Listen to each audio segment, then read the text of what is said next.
This Veterans History Project interview is with Colonel Glenn Yarborough, United States Army retired, at the Association of the United States Army, AUSA, in Arlington, Virginia. And I note Glenn also serves as the AUSA President for the 2nd Region. Today is Thursday, 13 June, 2024. Colonel Yarborough, to begin, thank you, sir, for your many years of service to our nation. And would you tell us how many years you served and what rank you retired? Okay, I was in the Army, in case you didn't know, for 27 years, and most of the time was in the cavalry. Very good. And at what rank did you retire? As a colonel. Yes. And would you please share with us a bit about your childhood, your parents, high school and college, and what led you to join the Army? Oh, okay, that's sort of a difficult question for me because I hate to talk about myself. But I grew up basically in a South Carolina town called Edgefield, which is the home of 10 governors from South Carolina. Wow. And my father served for years in both the active Army and the National Guard. In fact, he founded the National Guard after World War II in Edgefield. And I played football there at Edgefield High School, the Yellow Jackets, for a few years. I never graduated from high school. I spent 11 years and then went off to the Citadel. Thank you. And did you feel a call to serve as part of your decision to attend the Citadel? I had always wanted to come in the Army because of my father. And when he went to National Guard camp each year, I either went with him for the 2 weeks that he was there, or I stayed at home and did his political speeches. He was running for office, and when he was gone, he just left and let me do the talking. And did any of your childhood friends also choose to join the Army? Yes, my two best friends both joined, John Qualls and Jimmy Lloyd. You may remember Colonel Lloyd. Yes, I do. And who joined first, if I might ask? Well, since I skipped the last year of high school and they didn't, I think I joined a year before they did. And unfortunately, they both went to Clemson. And how did the ongoing war in Vietnam weigh on your decision to join the Army? I don't think it weighed at all. You know, we were current, but I wanted to go where the Army wanted me to be assigned. And once you graduated... Incidentally, I had to wait.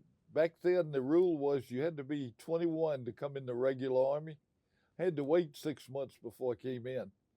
That's when I went to graduate school at the University of South Carolina. Very good. And once you graduated from college, how did your initial Army training work out for you? And did it prepare you for what would come next? I think that my initial training at the Citadel really prepared me for the Army. I don't think that the 6 or 8 weeks, and I think we got only 6 weeks of basic armor training. It was good, but the Citadel was a lot longer and better. You know, repetitive training is very important. Doing something one time is not enough, no matter what it is. And once you graduated from college, the Citadel, where did you go? Did you go to basic armor training? What was the sequence of training and then assignments? What happened, because I wasn't old enough to come in as an officer, a fellow by the name of Captain Billy Reel from Edgefield gave me the oath of office at the National Guard when I was 21 June, when I was old enough. And after that, I went immediately to Fort Knox. I didn't do like some others do that skipped out on 2 or 3 weeks before they came in and had to recover their orders. And did your training at Fort Knox help to prepare you for when you were eventually assigned to Vietnam? I think that we weren't training then for Vietnam. That was in 1961, and we were training for the Berlin buildup. You know, Vietnam was there. We were already involved, but there was not much talk about it. But there was a lot of talk about going to Europe. And where was your first assignment following It training? was Fort Stewart, Georgia, at the 5th Medium Tank Battalion, 32nd Armor. And my father had commanded the 32nd Armor in World War II. And the commander there at the time, a fellow by the name of Richardson, who retired as a 2-star, had been my father's boss in World War II. And I'm sure that must have had some special meaning to you to command the same battalion that your father Oh, it did. sure did. And I always couldn't figure out how I got assigned there first. Maybe it had something to do that I'd been to Airborne and Ranger before I got there, and that was all in Georgia too. But I think there must have been some under the table talk between my father and Colonel Richardson at the time. And you just mentioned Airborne and Ranger training. How did that help you to prepare for your career in the Army, and particularly with regards to combat? It sure prepared me not to go airborne. It was terrifying. Very good. And I don't like snakes. And you preferred tanks, I take it. Yes. That solidified my choice of armor. You knew you'd made the right decision. Yes, you got it. And so your first assignment was at Fort Stewart, and then where did you go from there? From Fort Stewart, we went to Charleston, South Carolina, got on a boat with the tanks, and went to Europe. As soon as we got to Europe, the tanks were, I guess they were M47s then, were replaced with M60s. And where in Germany was your unit located? And I was in Augsburg, Germany, down in Bavaria. Really beautiful area. could you tell us about your mission and your training and what you did in Germany during this time, please? Well, we were prepared for someone coming across the border, and we trained for that daily. So it was somewhat unrealistic, but everybody was involved. As I recall, General Bruce Clark was in charge, and he ensured that we trained and that we were in bed by midnight. There was a curfew. All realistic, and a lot of what he put out then, of what came out of his office, seemed to stick with me forever. Like eat all you want, but don't take stuff that you don't eat. You know, little things. The curfew, so important then. Not people being up all night and being prepared to fight the next day. Yes, I'm sure that was very important. It probably wouldn't go over well today. And could you share with us a little bit about, you mentioned being prepared to defend the border, the Western Europe. Could you tell us a little bit about the political situation, the geopolitical situation? Who was the threat then? And because, as you mentioned earlier, our country was involved in Vietnam and the Vietnam conflict, but there was a Cold War type There was conflict a Cold War type in Europe. Could you tell us a little bit about that, please? And people were concerned. We were afraid that this big, powerful USSR was going to come across the border any day. And after a while, we learned that their vehicles were not even close to what we had. Their weapons weren't that close, and their training was atrocious. Thank you for sharing that. And then, so you served in Germany. What came next for you? And what were your leadership responsibilities in Germany? And then what came next for you? I was both a S3 in Germany, an operations officer, and a company commander. And those were all in tank units, not the cavalry. So it was interesting. The commander there, a fellow by the name of Lieutenant Colonel Frank Houston, was super. He knew how to train.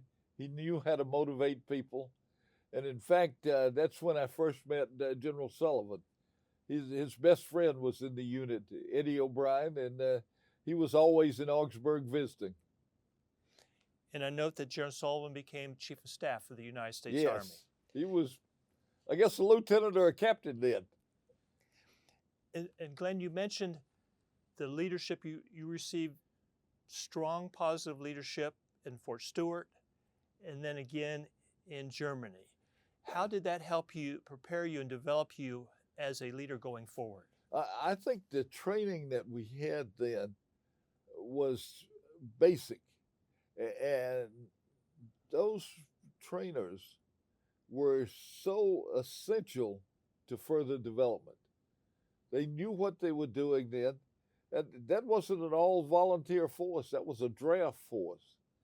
So there was a few more difficulties sometimes in the training, but they emphasized repetitive training, quality and repetitive. It doesn't do just to train once for a check mark. You've got to do it periodically until it becomes almost a reflex. Your description, that reminds me of sports. For example, football, which you're very familiar with. How important it is to repeat the play so it becomes second nature. It becomes second nature, and that is so important. And sometimes we forget that today because we are harried and we are busy, but we need to do that. Repetitive training is key. Repetitive quality training. Yes, yes.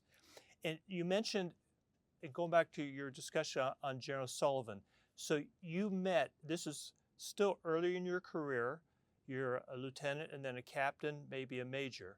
Could you tell us a little bit about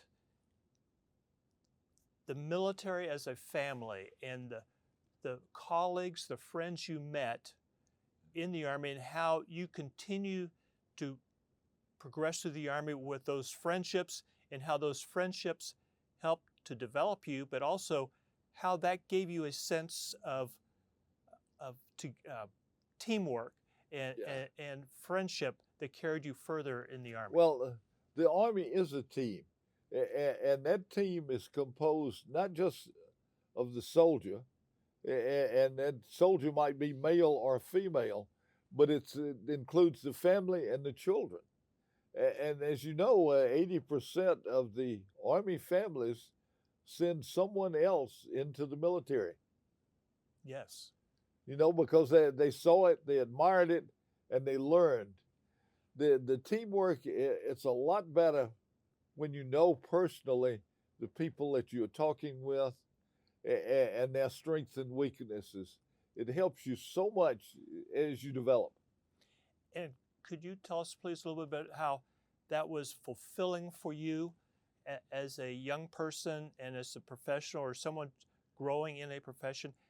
The relationships, the camaraderie, how was that? Tell us just a little bit how that was fulfilling for you. Well, I loved it because a lot of the folks that then did not come in the draft, they got good jobs. But the job of a platoon leader and a captain with millions of dollars worth of equipment and hundreds of people to support you, you couldn't get that anywhere else. It was just tremendous. Yes. Thank you for sharing that. So you're in Germany with your unit, you company commander, S3 operations officer. What came next for you? After that, I went back to Fort Knox for a year for advanced training. I think they called it the career course. Okay. And that was a couple of hundred, maybe 300 people at the time. And the issue with that was we all knew we were going to Vietnam. Okay. So it was sort of a wild bunch. And unfortunately, among those 200 or 300, most of them on one of the 58,000 on the wall here in town did not return. At the Vietnam War Memorial. On the Vietnam War Memorial. Tell us, please, then, your assignment in Germany. So leaving Fort Knox, where were you assigned? How did that process work? And tell us a little bit about your deployment to Germany. Your deployment to Vietnam. Back then, the Army used individual assignments. And I knew I was going to the Big Red 1, the 1st Infantry Division. Not sure what assignment there, But when I arrived in Vietnam, I was assigned immediately to the 1st Squadron, 4th Cavalry, who happened to be in conflict at the time. And I think that was June of '66. And tell us, expand on that a little bit, if you would, please. So you arrive in Vietnam. Was it a matter of days, weeks before you made it to the front line, so to speak? Depending on the individual, for me, it was the next day. The very next day. You didn't even get to sleep to recover from that long trip. And what was your assignment, your leadership responsibilities in that unit? And tell us a little bit about how you were in. So just tell us a little bit about the situation when you arrived in your unit, please. When I first got there, I was a squadron communications officer. And we had a lot of AM radios. We never could get them to work in the heat and humidity in Vietnam. We had an awful lot of contact. General Depew was in charge then of the commander, the CD of the 1st Division. And he used the cavalry to kind of bring out the North Vietnamese forces. And they did that very well. So, but a lot of people got hurt. So you quickly became a troop commander. And you say General Depew used the cavalry to find the enemy. Could you expand upon that a little bit? You know, the cavalry back in those days was a combined arms team. Okay. We had helicopters, we had a long-range patrol, we had tanks, we had armored cavalry assault vehicles, which is the old M113, and we had artillery. We had everything you need in that one little 1,000-person unit. So it was really very well suited to find and fix the enemy. And then when that occurred, he would bring in the infantry battalions to try to isolate them. And so your first assignment, you went into the cavalry squadron. I think it was a squadron as a communications officer. What came next for you? Then troop commander, and then S3 Air. So was this your 3rd company troop level command, or your 2nd in your career? This was my 3rd one. 3rd one. I don't think people are that fortunate anymore, but command is just special, and it gives you a big sense of responsibility. I'm sure. And could you share with us a little bit about how your prior 2 commands, even though they were not in combat, helped to prepare you for commanding in combat? I probably made every mistake in the book in those others, and you learn that, so that hopefully when I was in Vietnam, we did not lose anyone because of my mistakes. Those other commands, too, gave you the humility to ensure that you didn't do something that you wanted to accomplish the mission, but you wanted to protect the soldiers that worked for you. And that was always almost equal with me, mission and protection of the soldiers' lives. And that's a difficult thing to do, because often you can work with the mission and make yourself look really good and ruin some people's lives, whether they are killed or maimed. And you just don't want to do that. Soldiers are precious. They are the Army. Yes. And they are AUSA. Yes. So you need to protect them. And you need to make sure that if you get what you think is a dumb mission, you at least discuss it with whoever gave you that assignment. And Glenn, I'm reminding myself, the Army would say, we were trained, for example, in Ranger School, mission first, people always. And now we tend to say people first. We do say it. Could you expand upon that a little bit, how that applied to Vietnam and combat? We did not look in Vietnam, and our casualty figures showed it. Remember, it was a little over 58,000 were killed there. We did the mission. Everybody did the mission, and we were very successful at it. I'm not so sure that the people back here, the politicians, were as successful in making sure that our mission was correct in Vietnam. Thank you for sharing. And would you tell us a little bit about a particular combat mission that you were involved with in a particular act of heroism and leadership that you would like to share with us? I do remember some of the combat, and I remember the 8 soldiers that were in my unit, Troop C of the Quarter Cav, that were killed, and I remember many people that were hurt seriously. Those that were on tanks were never hurt.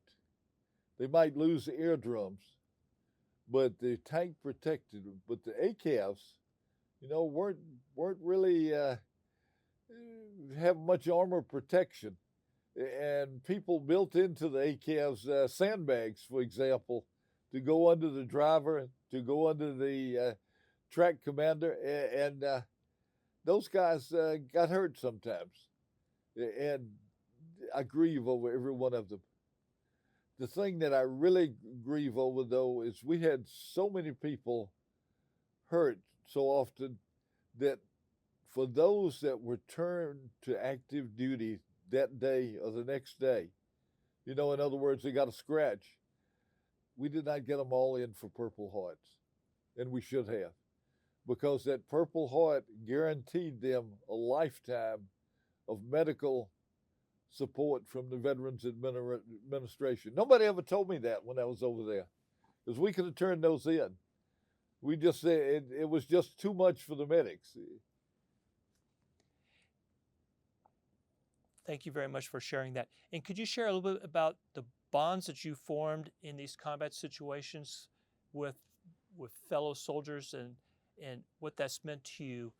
Oh my goodness, yeah. They mean so much, life. Even today.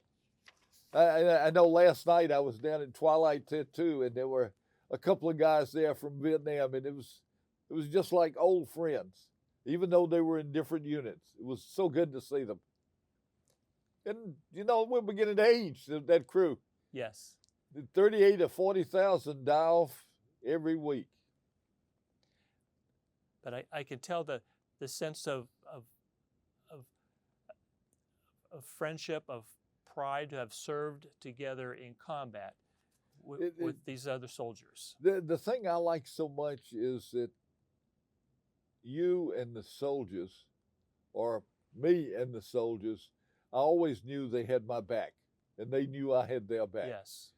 And you don't find that in civilian industry. Right. But you find it today almost exclusively in the military, whether it's the Army, Navy, Air Force, Coast Guard. Soldiers and officers have each other's back. And that's so important. Yes. That confidence that one has that someone is looking out for you, left or right or behind or front, means so much. Selfless service. Selfless service. Would you share with us a little bit about what it was like to return home from Vietnam? It was interesting. I had a couple of tours over there, 3 years total, a little bit over a year and a half in each one. And going over, you were pretty much got herded into the airports and were protected. Coming back, you weren't.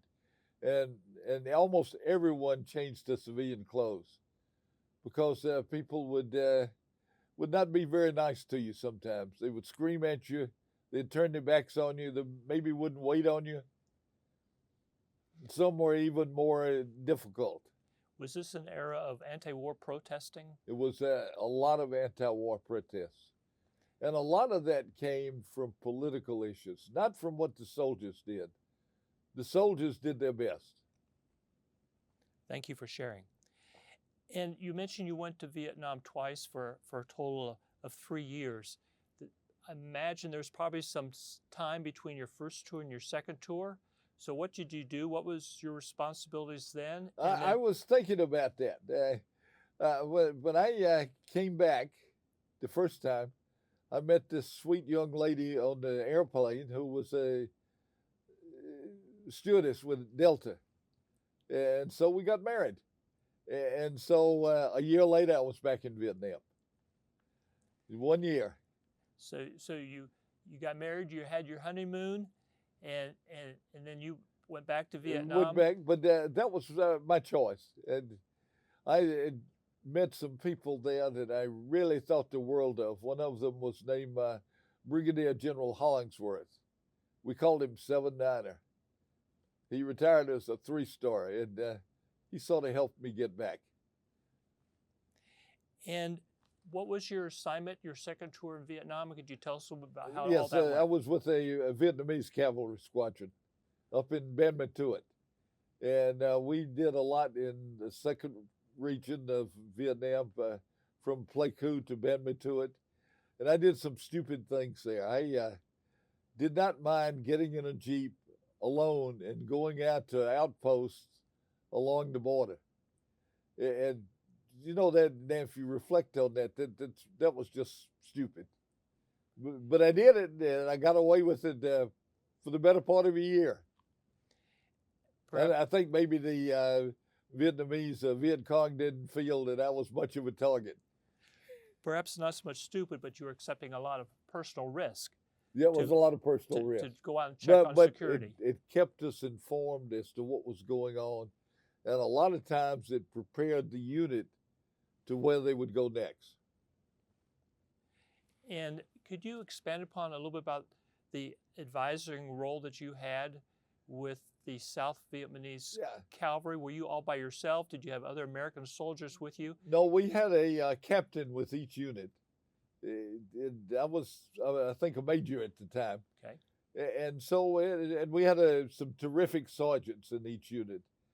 And what we needed to do then was to be part of the unit, to have their trust.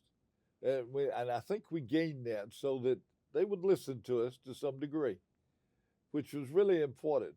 But the cavalry, whether it was in the Vietnamese Army or in the U.S. Army, is different. The cavalry has a lot of, not much discipline, but a lot of gung-ho and esprit. So it wasn't a big deal to work with them. Maybe you'd have to bring in some aircraft to give them close air support sometimes. But they knew what to do.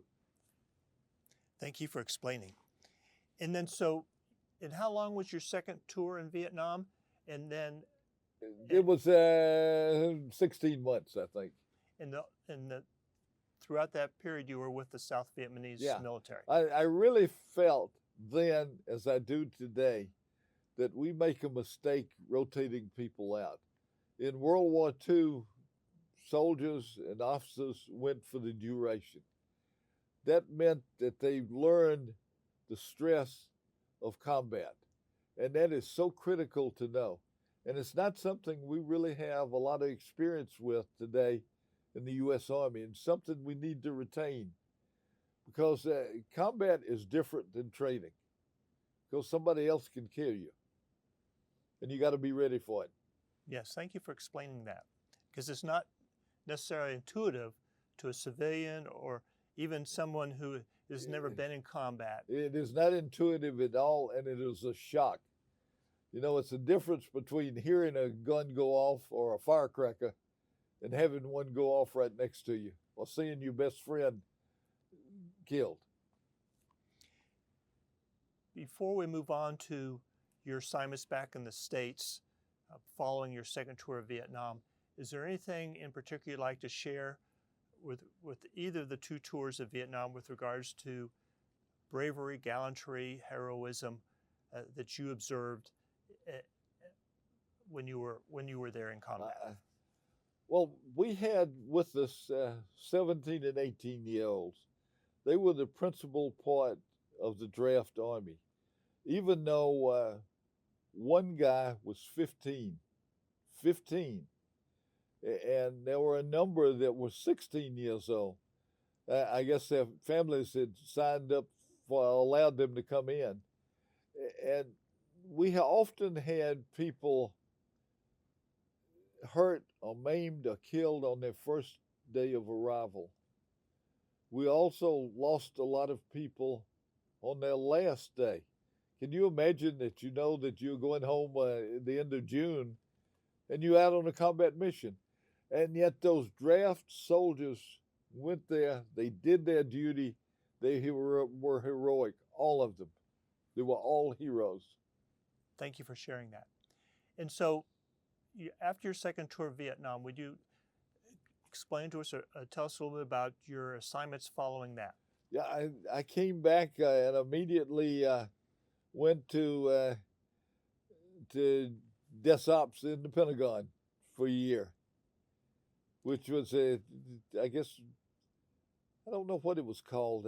Strategy and Policy, I think, was the name of it. And what sort of work did you do for the Army there? We developed a policy as opposed to the Navy, who had the blue water strategy, of an Army first strategy. It was a lot of fun. And an old chief of staff who I'd served with in the 1st Division, General Rogers, was in charge of the Army then. A very smart guy. And that Army first policy was very helpful. We also had, as the G3 then, General Creighton Abrams. And that was, we learned a lot. Yes, that was quite some. Yes. Well, both and those. Then General Abrams was later the chief of staff. Right. Two very famous. And I got to brief Army him officers. a couple of times, and I was terrified. Terrified. And yet he knew what the subject was. He knew all about the subject better than I did. It was part of your professional development, I'm sure. Yes, probably that's what it was. And he never criticized, but he probably was bored to tears. And so you've served twice in Vietnam. Now you're in the Pentagon. Was it hard to adjust to working in a staff role versus being out with troops? Could you tell us a little bit about that? It was for me, because you were working with people of equal rank, maybe many of them senior to you. And I thought what I'd done in Vietnam was much more important.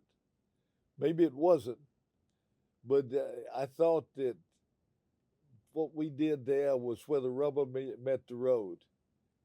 In the Pentagon, I had a hard time discerning that. And what came after your Pentagon assignment? Where did you go next? Well, you're getting down to where I really don't remember. Somewhere along the way, I went to the War College, and I didn't go to the Army War College. I got selected to go to the Navy War College up in Newport. Okay. Betsy and I just loved that, living right on the waterfront of Fort Adams in Army quarters. And Betsy was your dear wife. Could you tell us a little bit about being an Army family? You had children as well. Could you tell us a little bit about Army family life with being at a naval base? It was terrific. It was certainly different. And of course, the War College up there is just marvelous, teaching strategy and tactics. And we enjoyed that thoroughly. And what came following the War College? I think then I went back to Europe again. Could this have been your battalion command? It was Squadron Command, 1st Squadron, 1st Cavalry. Would you tell us a little bit about that, please? That was an education. I loved it. You know, we had an aircraft troop. We had 3 troops of M551 Sheridans. We had artillery, and we, on occasion, did border missions. The soldiers were all still draftees. The officers, just terrific. What was the world geopolitical situation like then? If you could fill us in on that part. It was still, the Cold War was still ongoing. And there was still much concern. And we were always worried about the border. I was probably more worried about folks from coming across the border. I was probably more worried about my kids inadvertently going across the border into some place they shouldn't be. And what describe for us, or what was the situation with Vietnam at this time? Was the United States out of Vietnam, or We were bringing soldiers out. And so, imagine there were a lot of soldiers in Europe who had had combat experience, but imagine you were starting to receive soldiers into your units that did not. And so, and we had a little of both. That's right. And it behooved the sergeants that we had to train them, and they did a great job. But again, those draftees were tremendous. They were as good, I thought, as the volunteers we have today. Maybe not as well educated, maybe not as qualified as the soldiers we get today, but they were good, and they did their duty, and then they went home. And remember, back then you had people like Elvis Presley that did his duty. Yes. And did everyone have a sense of the threat, why you were there, the purpose for United States forces being in Europe? Could you tell us Not really, about that? but that was a job of the leaders to imbue folks with that threat. Yes. And so, and during your command in Germany, this was your second, at least your second assignment to Germany. Yeah. You'd been in Vietnam twice. How did your prior leadership experiences, both in combat and in the United States, help to prepare you for this senior level command, battalion command, or squadron command? Yeah, I think all of that helped a bit, but every time you go to a unit, each unit is its own place, and you've got to adjust to it. And we were reflecting then that Vietnam was on the downhill slope, and we were beginning to withdraw units, and later we withdrew funding, and that's when it collapsed. And that's what concerned me so much about Ukraine, is that I saw in Ukraine in that 8 months that our Congress did not send them funds, that the same thing happened in Vietnam. Willing people, ready to fight, but you can't fight without bullets.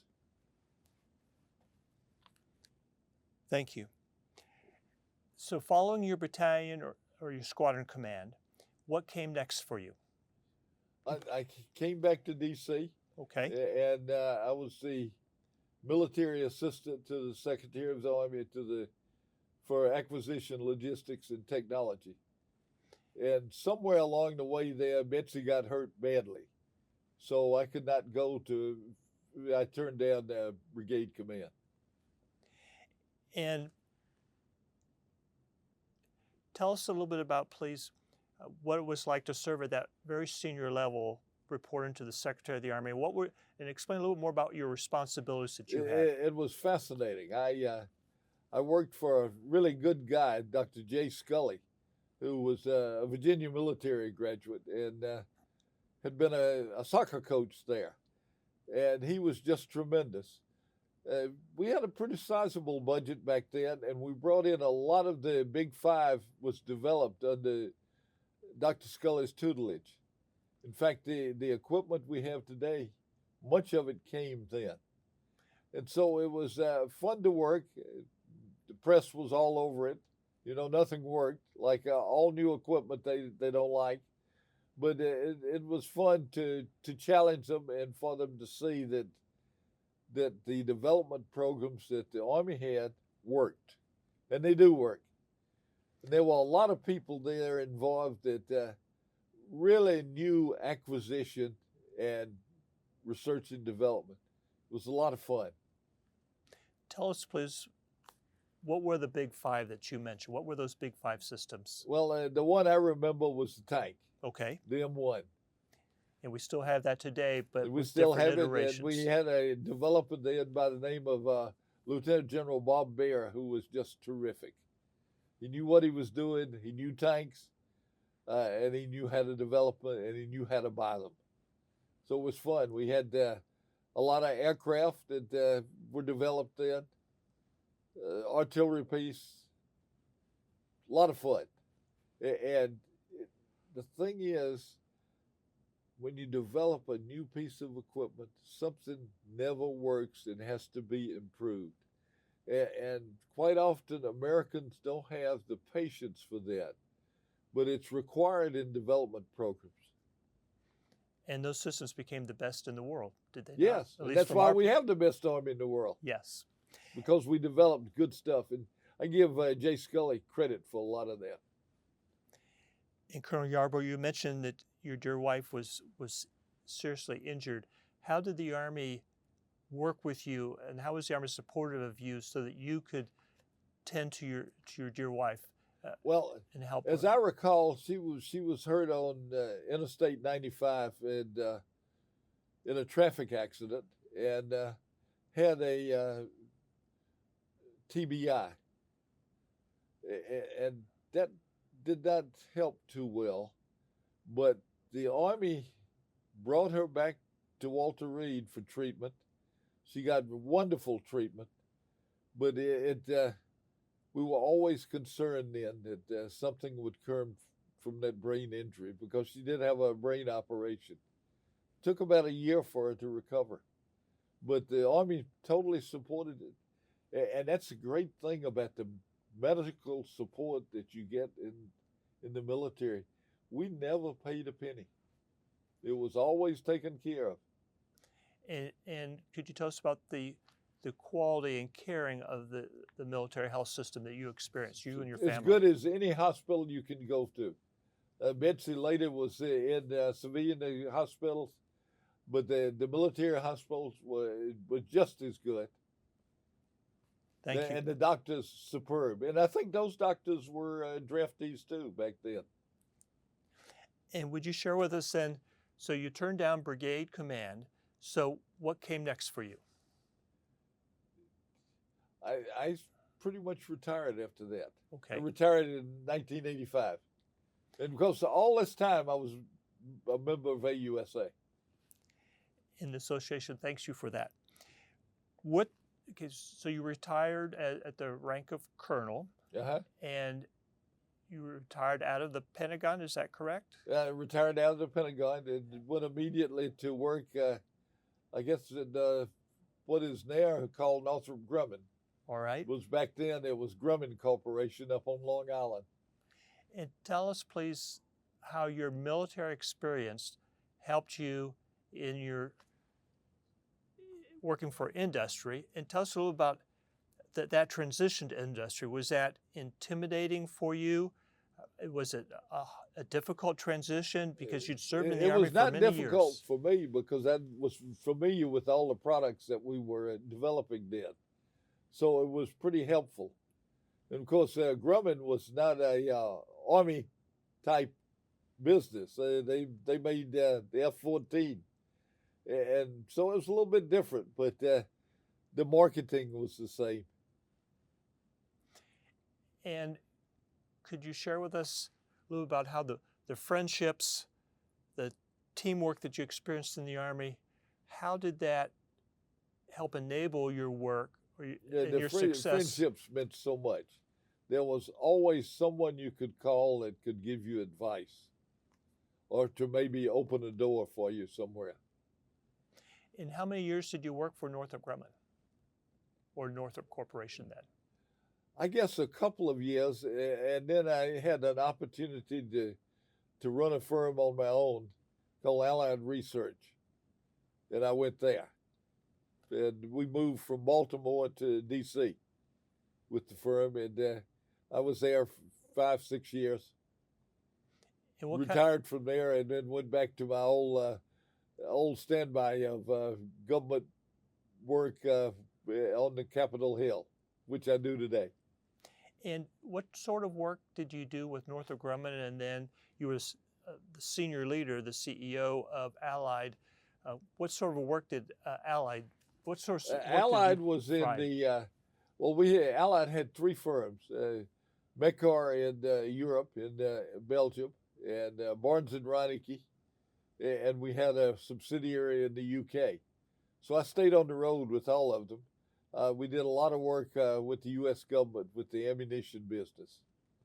So I learned a little different feel. I wasn't up to speed on ammunition, but good work. The ammunition though was built by hand back then. It was not automated as it is today.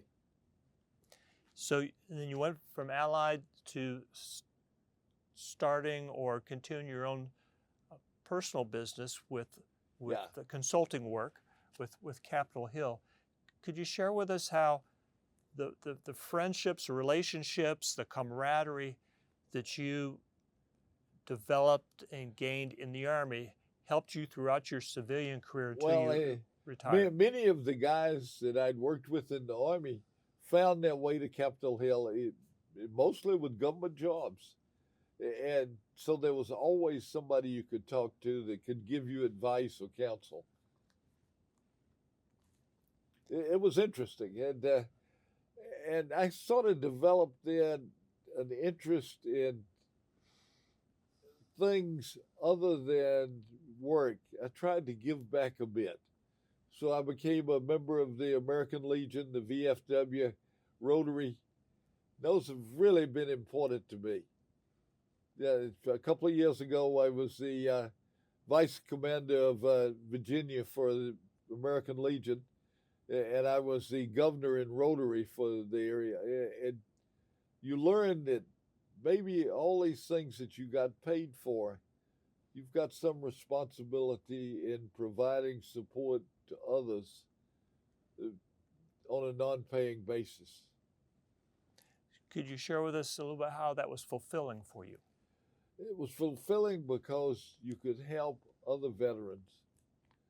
You could help other people. You know, I have a passion for those folks that don't have enough to eat. 26% of the Army folks have experienced food insecurity. That's something we need to always continue to work on. There's a problem with mental illness. Either it came from service in the military or maybe it was developed in high school. We need to work with that. And it's sometimes illness is not something that's developed. It's hereditary, and folks can't help it. You've got to help them. Those that have an alcohol problem or a gambling problem, that's an illness, and we need to support those people any way we can. Thank you. Colonel Yarborough, you've worked well past what's considered a normal retirement, and you continue to go full speed ahead, to borrow a nautical term. You did spend time with the Navy. What keeps you going today? I think what keeps me going today is helping others. I really like that. I loved working at AUSA, where you can help others. You can support the military families. You can support those on active duty, National Guard, and Reserve. And you can provide a few benefits to them. You know, AUSA has grown from when I first got involved from 60,000 or so people to 1,700,000 now, maybe more. And we need to give back to those people that have voluntarily signed up to support us, because those are the people that really support the active duty military. And soldiers are AUSA. Soldiers are the Army, and we can't forget that. We've got to give them everything that they deserve to work with, whether it's equipment or a supported home or housing. Going back to your Army career, your Army service, how has your Army service changed your life for the better? Yeah, that's a really good question.